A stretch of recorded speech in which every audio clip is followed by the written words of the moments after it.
Olá, pessoal da interação. Agora vou falar sobre a diabetes tipo 2, conceitos básicos novamente, tá? Pelo mesmo motivo que vocês ter que saber muito esses conceitos básicos de hipertensão e diabetes, porque é o arroz com feijão, né, da atenção básica. Seja visita, seja ambulatório, enfim, tá? Então vamos lá. A classificação, só para vocês lembrarem, né? Tem o diabetes mellitus tipo 2, que é a maioria dos casos, que é por resistência à insulina e mais um monte de coisas. Tem a diabetes tipo 1, que é 8% dos casos, geralmente aparece em criança ou paciente jovem, que é por uma falência das células pancreáticas.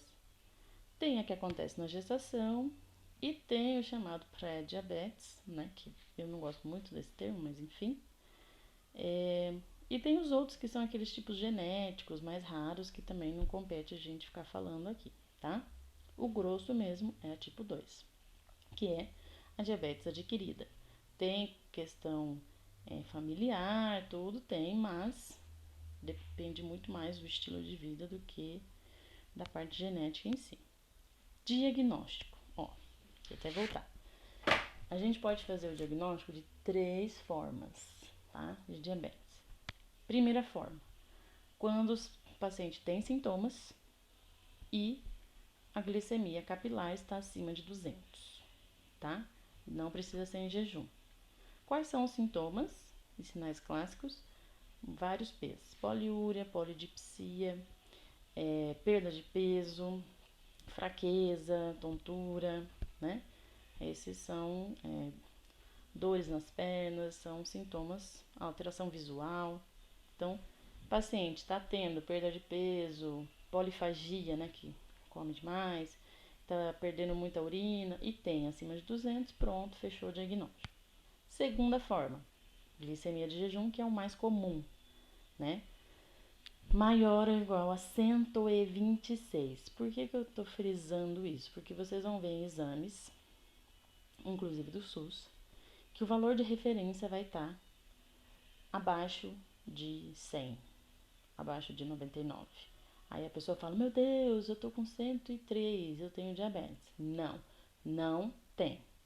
Então vocês têm que saber que diagnóstico é 126. Ah, mas e acima de 99? Por que o laboratório põe isso? Porque aí é aquela situação da zona de risco para se atentar de que é o tal da pré-diabetes, entendeu? Mas a gente não inicia tratamento, não dá remédio, ok? Porque a pessoa não tem diabetes. E, por último, o teste oral de tolerância à glicose acima de 200 miligramas por decilitro. O teste oral é muito utilizado em gestantes, tá? Então faz parte do pré-natal. Assim, a gente pede quando a gente tá com muita dúvida. Eu, na verdade, nunca pedi para fazer diagnóstico teste oral. Eu peço a glicemia de jejum, né? Ah, e tem uma quarta forma, que é a hemoglobina glicada.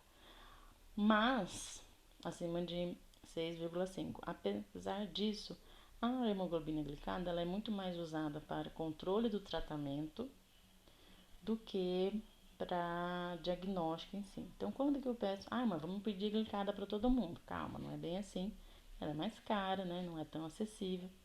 Tem, tem município que o clínico não consegue pedir, então, enfim. Quando, por exemplo, eu peço, quando o paciente tem glicemia de jejum alterada, mas tô com dúvida e eu acho que ele, sei lá, não tá fazendo jejum direito, né? Aí eu posso pedir, mas ela é muito mais usada no controle do tratamento. Muito bem. Ok, quem a gente vai, então, solicitar o exame? A glicemia de jejum, que é o mais comum. Pessoas acima de 45 anos de idade, então, né? Lembrando que rastreamento é quando a pessoa não sente nada. E eu quero ver se ela tem a doença silenciosamente ou não, tá? Porque a partir do momento que tem uma queixa, não é mais rastreamento, é diagnóstico. Então, acima de 45, pessoas que têm obesidade e sobrepeso, daí a importância de nas consultas a gente mesmo, quando o paciente está consultando por dor no pé, viu que ele é meio, né, fofinho, vamos fazer o IMC, né? Vai que. E aí a gente perde, né? Se não faz, perde a oportunidade. Pacientes que têm hipertensão, então a glicemia de jejum, ela faz parte do rol de exames, né, de hipertensão. Pacientes que têm história familiar, né? Mas não nos 18 anos, né? Geralmente é próximo dos 45 mesmo. E pacientes que apresentam uma pressão arterial acima de 135 por 85 sustentada. Então, por exemplo, aquele paciente que toda vez que vem em consulta, sei lá eu por quê, a pressão tá sempre ali 137, 135, né? Tá, nunca, assim, tá sempre nesse limiar. Opa, vamos pedir uma glicemia. A clínica, eu já falei, então, nictura, né? Ficar fazendo muito xixi à noite, boca seca, polidipsia, poliúria, polifagia, emagrecimento rápido, né? Fraqueza, astenia, letargia. Prurido vulvar, isso aqui é interessante, né? Somente em mulher. Redução da acuidade visual. Exames já alterados, por exemplo, o paciente fez um exame de urina por uma suspeita de infecção de urina. Foi lá no PA e fez. E aí aparece açúcar no sangue, na urina, opa, né? Enfim. Hiperglicemia é quando o paciente tem, por exemplo, uma cetoacidose, né? Ou uma hiperglicemia hiperosmolar. Ui, falei errado, mas tudo bem. Né? Que daí é mais uma urgência. Paralisias, infecções urinárias ou cutâneas de repetição. Lembrando que o diabetes tipo 1, a sintomatologia inicial, ela já o paciente abre o quadro com uma cetoacidose. Então, ele realmente não tinha antes, né? Então, assim, não vai ter coisas muito crônicas na hora que abre o quadro, tá?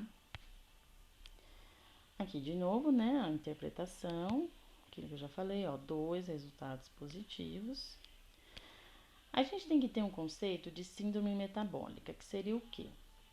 Quando eu tenho um paciente que ele não tem só diabetes, ele tem outros fatores que em conjunto vão revelar que ele tem uma alteração metabólica que vai aumentar o risco cardiovascular dele.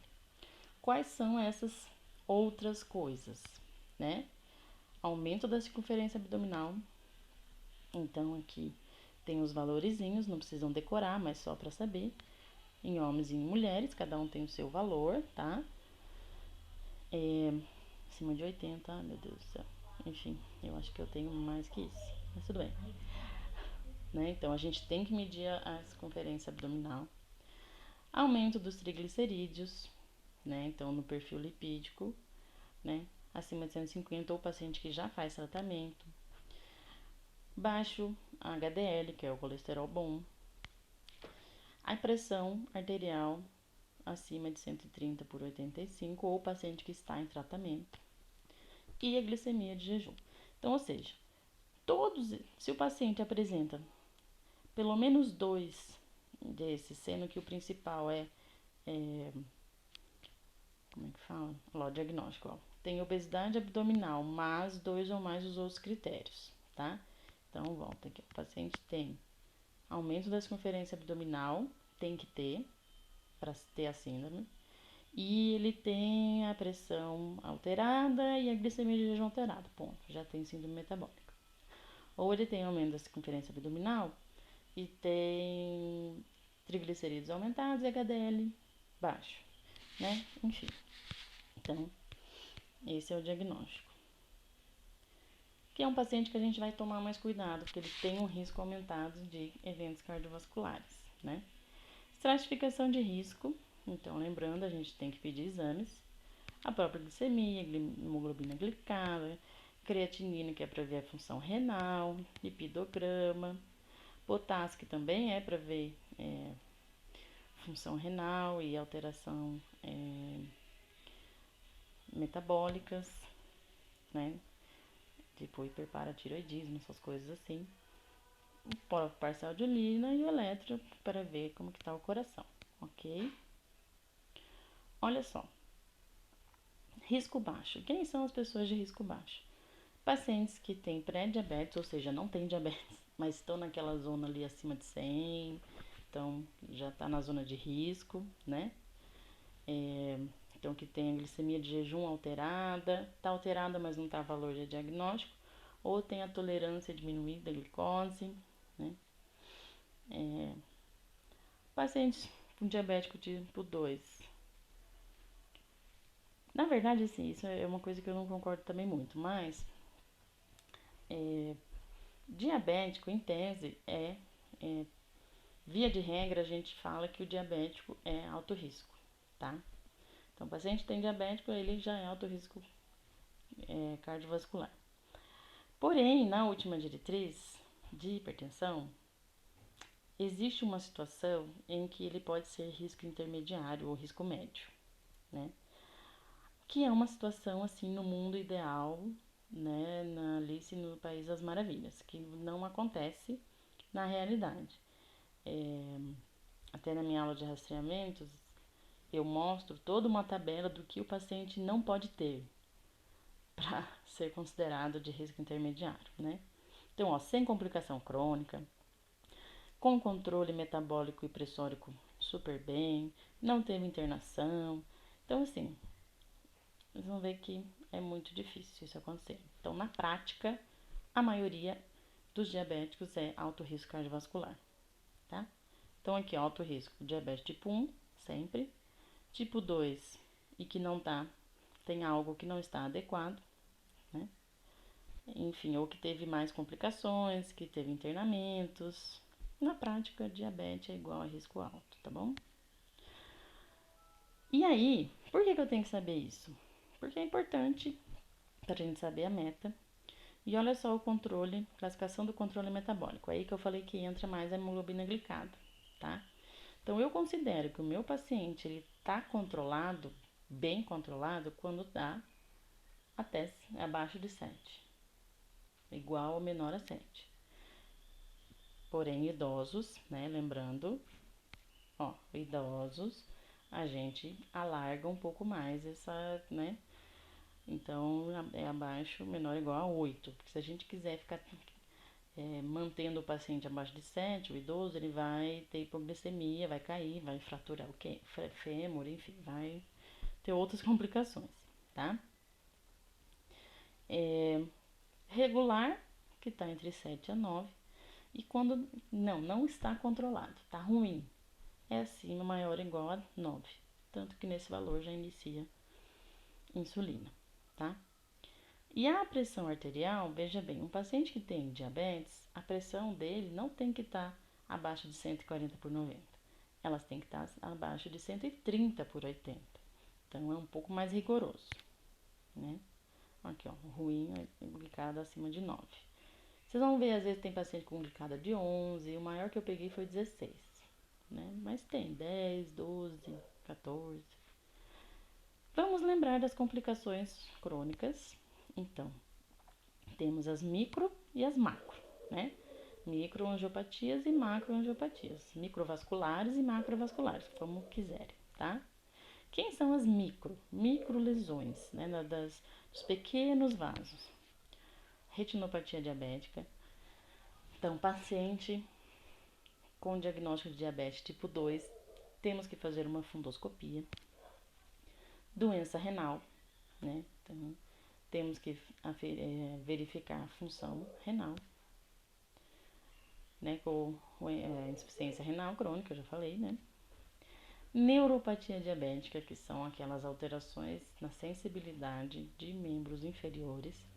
Não é só a falta de sensibilidade, mas é a alteração. Tem pacientes que eles vão ter queimação, vão sentir peso, vão sentir outras coisas que não a ausência do estímulo, né? A ausência da dor, tá certo?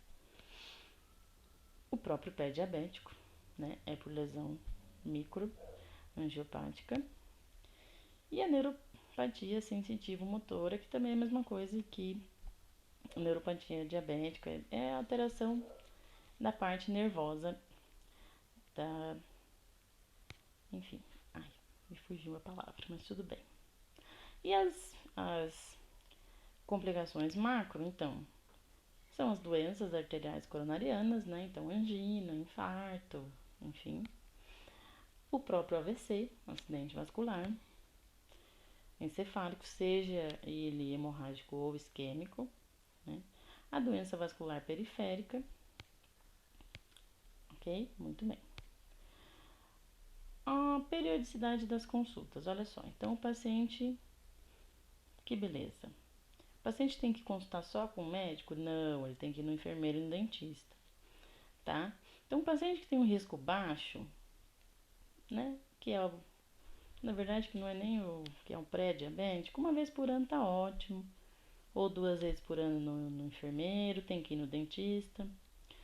Risco médio, que também é muito difícil, 2 vezes por ano no médico.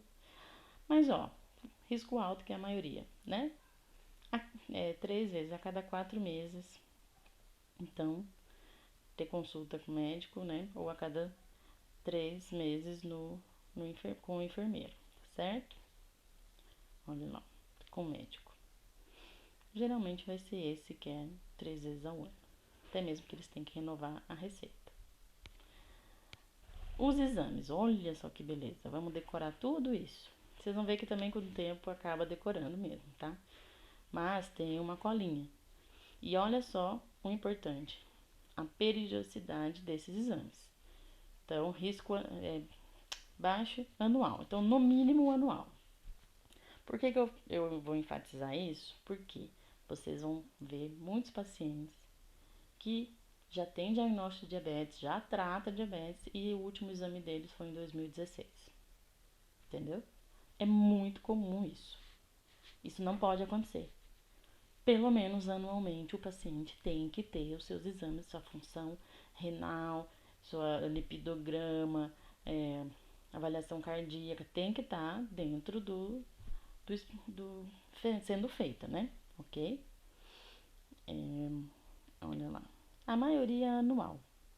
Só mais a glicose, claro que risco alto e risco médio no sentido de que não está controlando, eu tenho que fazer a dosagem de glicose mais vezes, né? Para ficar mais em cima disso. Mas a função renal, que é a creatinina, a filtração glomerular, perfil lipídico, exame de urina, a fundoscopia, né? Ou seja, encaminhar para o oftalmo, isso anualmente pelo menos tem que fazer. Então, isso eu quero que vocês vejam nos pacientes, se tá em dia isso, tá? Ó, no mínimo anual.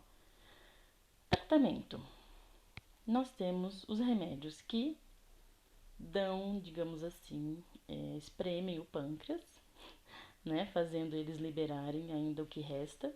Então, tem que estar o pâncreas funcionando, certo? Que são sulfonilureias, que são as mais conhecidas, que é a glibenclamida e a glicazida, não é C, é um G ali, mas tudo bem.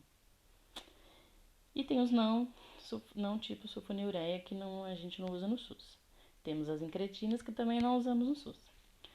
E temos os que diminuem a liberação de glicose pelo fígado, ou seja, eles vão atuar no fígado, na resistência periférica à insulina, tá? Então, a glicazida e a glibenclamida atuam no pâncreas, espremendo o pâncreas para mandar mais insulina ainda o que resta. Já as biguanidas, que é a principal, né, o exemplo é a metformina, ele vai atuar, não atua no pâncreas, atua no fígado, tá? E a própria insulina, né? Então, que é o último tratamento, né? Que se não tem insulina mais, não adianta, não tem jeito, temos que colocar a insulina dentro da pessoa.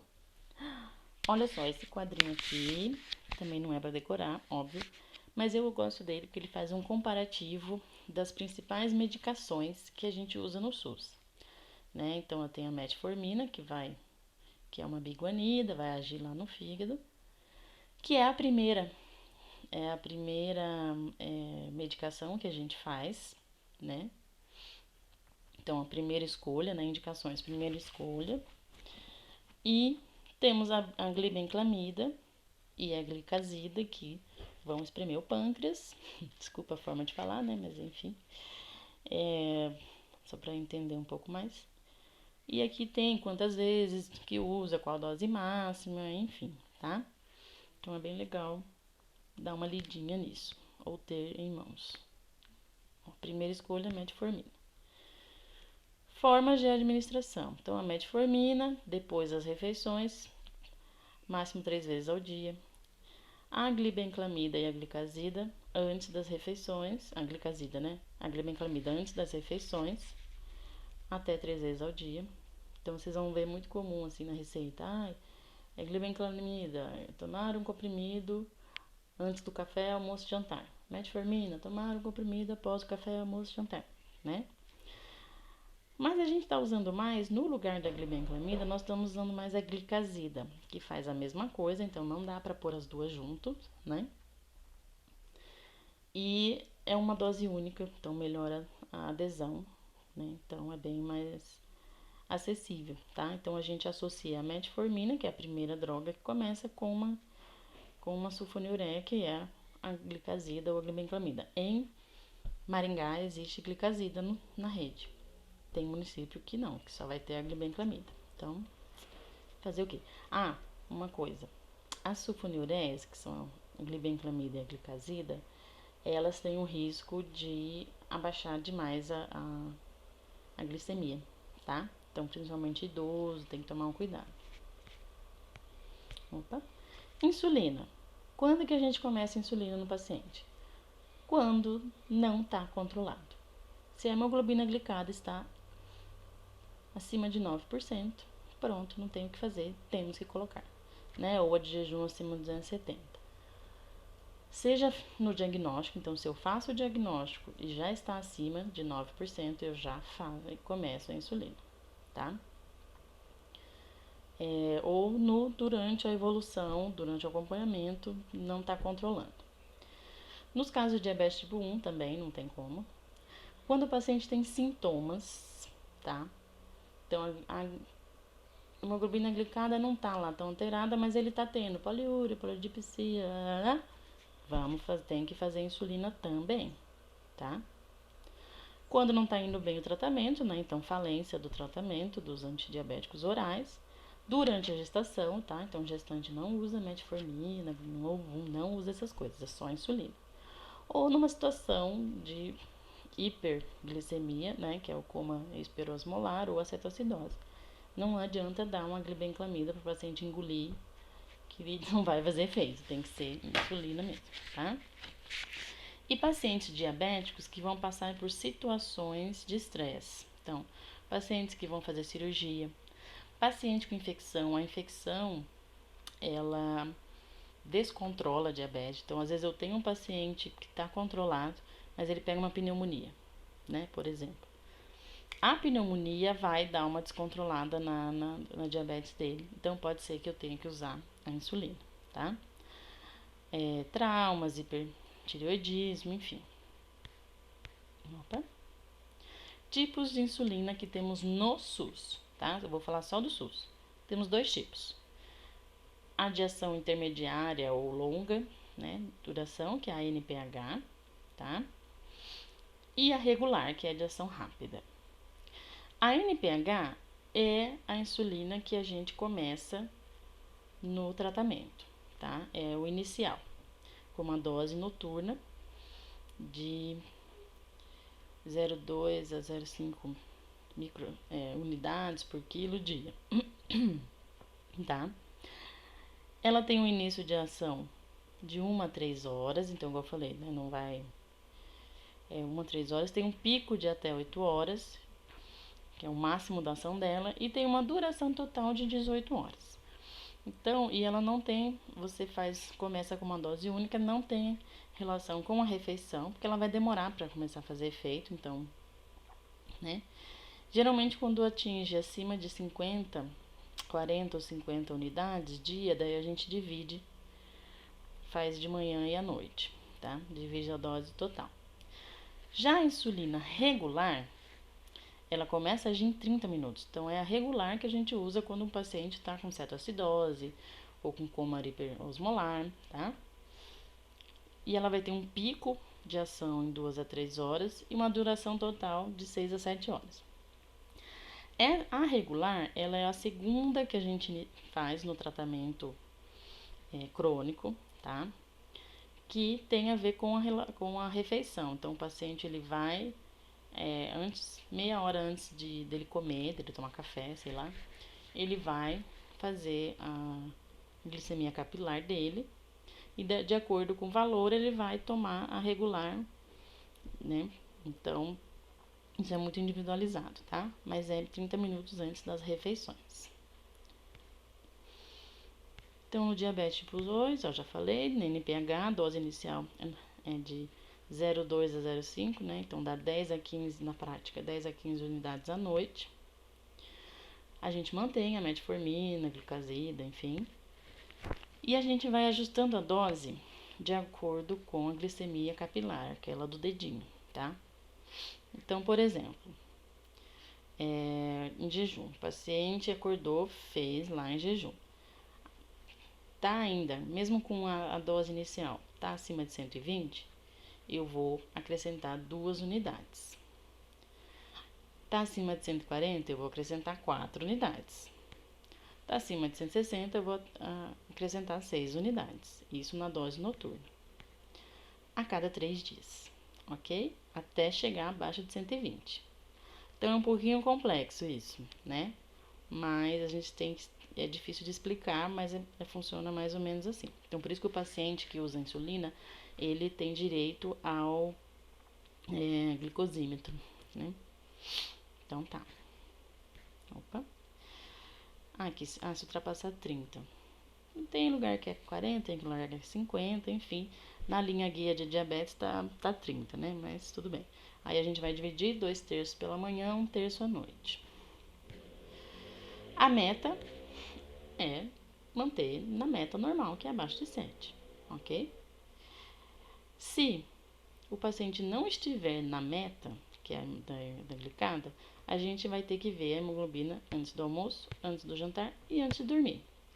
E aí a gente vai entrar com a regular, certo? Olha só. Então aqui essa tabelinha, tá? Então só para dar um exemplo. Se o paciente ele faz a glicemia lá antes do almoço, né? E tá fora da meta, acima de 120, o que eu coloco? Eu aumento 4 unidades, tá? De ação rápida. E vou ajustando de 2 em 2 unidades a cada 3 dias. Se é no jantar, eu coloco, aumento a insulina NPH no de jejum e posso aumentar a rápida antes do almoço. E se tiver antes de dormir, fora da meta, eu ponho mais rápida antes do jantar. Então também é aquilo, né? Meio complexo, a gente tem que ter a cola, porque senão não rola o negócio, tá bom? Então, cuidado na aplicação. Isso que a gente vai ter que orientar para o paciente, né? Então, é subcutânea, todo mundo sabe, faz uma preguinha, aplica, tem que ficar pelo menos 5 segundos inserindo, tá? Colocar no refrigerador, no lugar mais fresco ou no lugar mais fresco da casa. Mas no refrigerador, tem que ser tipo na porta, né? Não dá pra ser no lugar mais frio da geladeira, no congelador, por exemplo. Não dá, tá? Depois que abriu a insulina, elas têm uma validade de 4 a 6 semanas abertas. Então, vocês vão ver que tem muito paciente que usa insulina vencida. É uma beleza, né? Os locais que a gente orienta para eles administrarem, o ideal é que seja cada dia num local diferente, tá? E foi isso, uns conceitos básicos, né? Tem muito mais coisa, mas eu usei a linha guia de diabetes, de 2018 principalmente, mas temos as diretrizes e outras coisas, beleza? Então, acabou.